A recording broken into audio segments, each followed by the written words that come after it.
Now I know you probably can't say because there's business meetings and approvals need to be said, but like I could see this product releasing a limited edition Fallout 4 scent package or Skyrim package and you just selling like hotcakes. 100%.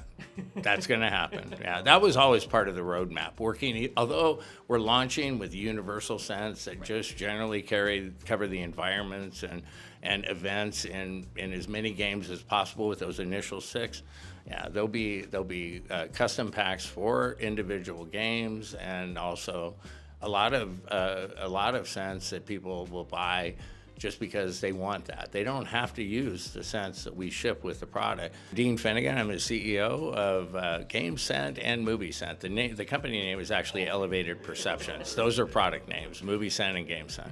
So what is this product? It releases scents into the air to help immerse you into the environment, right? Yes, and it does it in a completely automated way without any training or the SDK. And it's compatible with every single game and movie ever produced. And it works by us actually taking the sound stream out of any media content, movie, game, you name it. We send it up to the cloud, and the AI analyzes that sound stream and determines what's going on, and it sends it back down to an atomizer that has 6 different scent bottles in it that release 4,000 to 5,000 releases per scent bottle, and it releases that scent within 2 seconds of the event in the game. And it does that by just analyzing waveforms. No, it's not actually waveforms. It uses something called PyTorch and Python programming language. It actually came from the video card and audio card industry, and it takes we take sound libraries that are generally available open source, and we just put, like say for gunfire, we put 120, 130 different sounds of gunfire in there.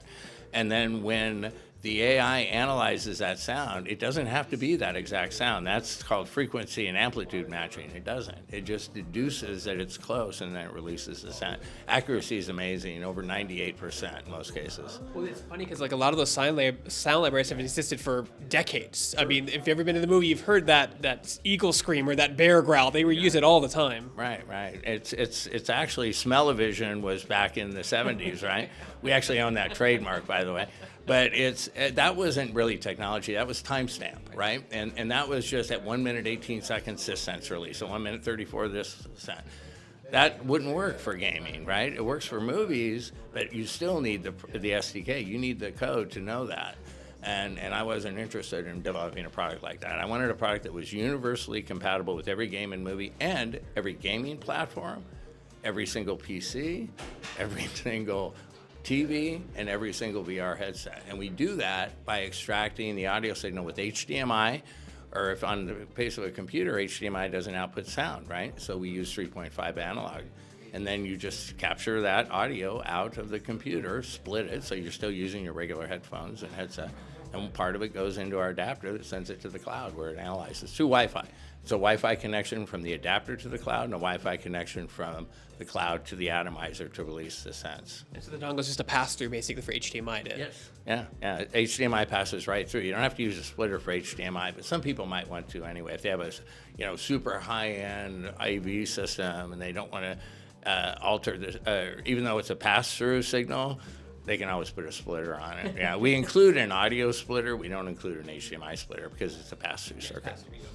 Yeah. So talk about some of the scents that you'll have at launch and how you made those scents and how you made them safe and U.S. and internationally approved. Right. There's 2 standards. In the U.S., it's called WERCS, W-E-R-C-S, and most national retailers won't allow a fluid on the shelf in an atomizer or anything that isn't WERCS certified. So it's totally safe for humans, animals, kids, anything. They're really essential oils. And it's not that easy to make those scents because we can't use the compounds that are normally existing, like in gunfire. We can't use sulfur, we can't use saltpeter, those are volatile. Right. So we went to the 2 largest scent suppliers, one in the US and one in the UK, that have been in business for more than 30 years. And we worked with them and their scent engineers to develop these scents to make them as accurate as they could possibly be. And they're all WERCS and IFR certified for international and US. What's the turnaround time on a new scent if you're introducing it internally? Could be 2 weeks from beginning to end. It's that fast. I mean, the scent engineers are amazing.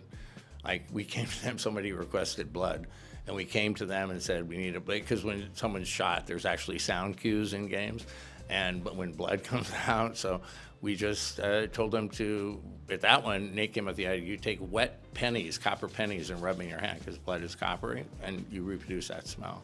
And that's how they did it. And that took literally a week.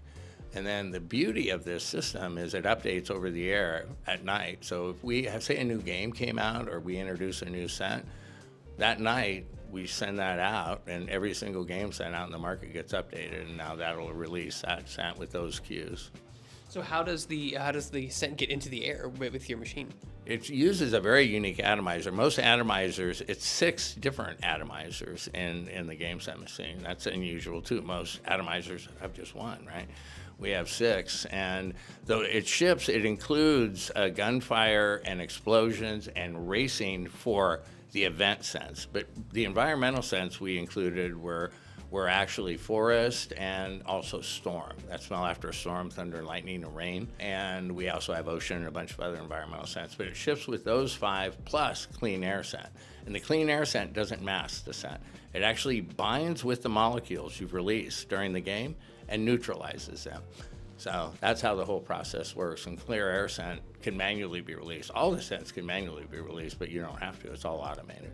Now, it's interesting that you showed us the demo here, but it's very difficult in a video to display what this does. Like, when this does hit retailer shelves, is there ways people can sample the smells, order them online to preview them, anything like that? Sure. I mean, we're going to a retail show right after this show where there's cards with the scents actually on them that we hand out to people so they can smell them. But they're accurate. I mean, they're very accurate scents. We're working with the best scent engineers really in the world to develop these scents. They're very, very established companies with very established scent engineers. They're actually engineers or scientists. Now, if this caters enough interest in the community, will you start working with game studios who make really specific games? I'm not going to say any names, but specific open world games that have maybe, I don't know, dead flesh scent or radiation scent, or maybe even make themed scent boxes people to buy to expand their scent collection? Absolutely. The themed scent boxes are already on the roadmap. What's going on with the bad smelling scents? We'll make them for some, within reason for people, but that's more of a niche. But we won't ship them with the actual units, but if people want to buy some, we'll make an internal decision which ones we find are acceptable and which aren't. But certainly there'll be some scents that are not pleasant for the people that want them, but it won't ship with the units ever. Yeah. What's been the most unusual scent request you've had so far in this development? Oh God, I can't mention the ones I've had.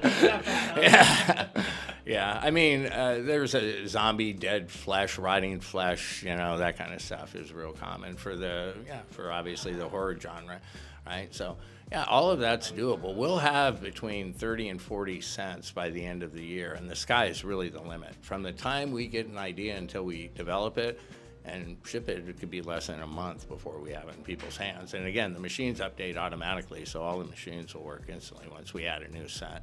And ever since the press release where we got over 2 billion hits, which is unprecedented, worldwide it went viral, we've had lots of requests from studios and game developers, the big ones. Now, how long do the scents last before they need to be replaced? Well, it's 4,000 to 5,000 releases per bottle, which is amazing. And it's a 50 milliliter bottle. So you can imagine environmental scent might last you a year or more. It might last, depending on how much you game or how much you watch movies, it might last you more. And we ship the unit with full bottles. We don't do what the printer business does and gives you a starter cartridge where you only get 100 or 200 prints and you got to go out and spend $50. It ships with full bottles. So the 6 cents included alone have a $90 value, and the product retails for $179.99. At launch, we're doing a $30 discount to $149.99. I think it's important to realize too, it's not mixing scents. These are scents that are already, it's not doing any mixing. They're all individual scents, right? You could never get the accuracy you need. There's literally, in those 6, the average scent has between 8 and 12. One has 21 different compounds in it. So to get an accurate scent, it would be impossible for us. We'd have to build a machine that was, 4 feet across and had hundreds and hundreds of compounds in it, and still we wouldn't be able to mix them. So no, the scents are unique to each individual scent, and anywhere from 8 to 20 compounds are in each scent to get that accuracy. Can you give us a little preview what other scents are going to come down the line in the future, if you're allowed to? Yeah, well, a lot of environmental scents. Ocean, we already have developed. Blood was a big request for the horror genre. Jungle is coming, waterfall. I mean, just about any environmental scent you can imagine we'll have in the next round. And then after the environmental scents, we'll move on to more event-specific scents, even with specific games, right, that we work with on a custom scent for that game release. Yeah, I feel like you avoided the SDK, which is a really smart move, but at the same time, if people are lining up to want custom sets for their games, why not work with them, right? Absolutely, why not? Yeah, we have no objection to it at all. Programming the SDK was a deal killer for me. That's been around for a couple of years, but you can imagine, you have to sit there and every gameplay is different, right? So you're gonna have to play 45 hours of gameplay, say for Far Cry 6, even to get some of it. And then the next time you play, you're gonna play it differently and some scents aren't gonna trigger. That was never an option. We had to do it in a way where it was compatible, for me, with all games. And that's where the audio, extracting the audio, and now potentially video comes from. We filed IP patents on both audio and video. Is it difficult to market a product that you really have to experience rather than see or watch an ad or read about? I've been doing it my whole life. I've been launching consumer electronics products my whole life. It's really, the problem we had with gaming, of course, is we're breaking new ground. There had never been a universally compatible anything. You have to buy a game for a PC that's different than for Xbox, it's different for PlayStation. You have to buy accessories that are different for all of them. We literally have universal compatibility with all platforms and all content. And people just are like, that's impossible. How do you do that? But once they understood we're extracting the audio stream. You're not using anything. Yeah, and we're not recording anything. It's all pass through, so we're not infringing on anybody's IP. It's all open source, not protected. So, yeah, it's pretty interesting. It's like you can listen to it as much as you want, but it's when you start distributing it when it becomes a problem. Or even recording it sometimes is wrong. They won't let you record it, but we don't record anything. It's actually just all there and gone. The AI processes all those signals in real time. That's what's amazing. There's no recording. There's no snippets of sound. No latency at all. I mean, literally, the latency is all from the signal going from the adapter to the cloud and the cloud back down. And that's a second to 2 seconds maximum from the time an event occurs before the scent's released. So where can people get one, and when are you planning to hit retail shelves? Well, we're there. We launched at Walmart, Best Buy, Amazon, and GameStop. And we'll be on the shelf at GameStop coming up soon, and you'll see us in a lot more retailers by the fourth quarter. Pretty much everyone that's anyone, yeah. Now I know you probably can't say because there's business meetings and approvals need to be said, but like I could see this product releasing a limited edition Fallout 4 scent package or Skyrim package and you just selling like hotcakes. 100%. That's going to happen. Yeah, that was always part of the roadmap. Although we're launching with universal scents that just generally cover the environments and events in as many games as possible with those initial 6. Yeah, there'll be custom packs for individual games, and also a lot of scents that people will buy just because they want that. They don't have to use the scents that we ship with the product. It's all app driven, so the whole setup process literally takes 3 to 5 minutes to set the thing up, and you're done. There's no programming after that. And what you can do every time you take a scent, say you don't want gunfire or explosion, you just want environmental scents. You pull those out and drop it in your own bottle. You just tell the app what's in that slot, and you're done. And from that point on, that machine will trigger just environmental scents. See, I really like your pine scent. Could I take a regular diffuser, use your scent, and pour it in there? It might work. The problem with it, our scents are designed for a specific gravity, which is the density of the fluid. Mm-hmm. So if you use somebody else's scent, it might be a thicker scent that would clog it, or it might be too thin so it doesn't diffuse as much. But to answer your question, can you put other scents in it? Probably, but it depends on the scent. You might end up clogging the sonic caps, and those sonic caps are different too. Most atomizers use heat. I didn't want any heat because those things heat up. Liability issues and merely liability fire issues for atomizers that use heat. And I just didn't want it. So we use a vibrating sonic cap that vibrates thousands of times per second that atomizes the actual essential oils and ejects them into the air.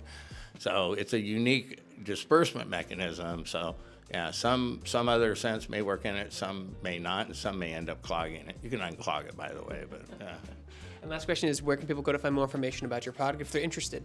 Yeah, they can go to GameScent.com and reach out to us at any time. We're very, very proactive in reaching out to the community, and our marketing guys are built a network of influencers already. You'll see a lot of influencers coming on board, but also a lot of interaction with the community. And also feedback on what scents they're looking for. You know, a lot of what we did was based on feedback from that community out of the gate. We've been talking to people in gaming for over a year.